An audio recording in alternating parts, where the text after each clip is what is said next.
வணக்கம். திருச்சி மாவட்டம் செய்தியாளர் ஜெயச்சந்திரன். கோயம்புத்தூரில் நடைபெற்ற 3 நாள் திஷா 2026 எய்ம் ஹை ரோட்டரி மண்டல மாநாட்டின் நிறைவுச் செய்திகளை உங்கள் நமது தேடல் நாளிதழ் மற்றும் நாளைய தலைமுறை நம் கையில் யூடியூப் சேனலுக்காக தொகுத்து வழங்குகிறேன். பிரத்யேக செய்தி: கோவையில் வெற்றிகரமாக நிறைவடைந்தது 3 நாள் ரோட்டரி டிஷா 2026 மாநாடு. கோவை மார்ச் 12, 2026 ரோட்டரி சர்வதேச மண்டலம் 5 மற்றும் 6 பிரம்மாண்டமான திஷா 2026 தலைமைத்துவ மாநாடு இன்று கோயம்புத்தூர் லீ மெரிடியன் ஹோட்டலில் நிறைவுற்றது.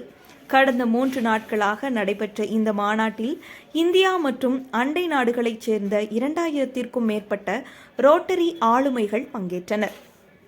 முக்கிய செய்திகள்: எம் அவர்களின் வழிகாட்டுதல்.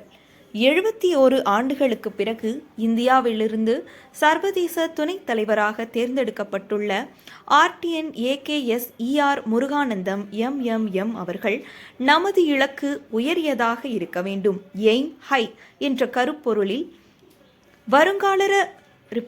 வருங்கால ரோட்டரி தலைவர்களுக்கு உத்வேகம் அளித்தார். புதிய திட்டங்கள்.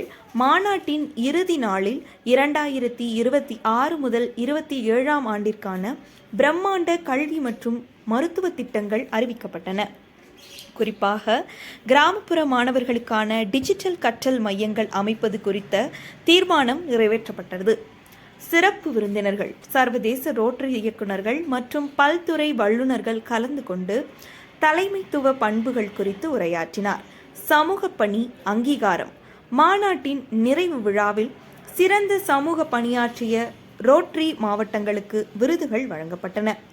நமது தேடல் மற்றும் நாளைய தலைமுறை பார்வை. இந்த 3 நாள் மாநாட்டின் ஒவ்வொரு முக்கிய தருணத்தையும் நற்சர் அறக்கட்டளையின் செய்தி தொடர்பாளர் மற்றும் நமது செய்தியாளர் ஜெயச்சந்திரன் அவர்கள் களத்திலிருந்து உடனுக்குடன் பதிவு செய்துள்ளார்.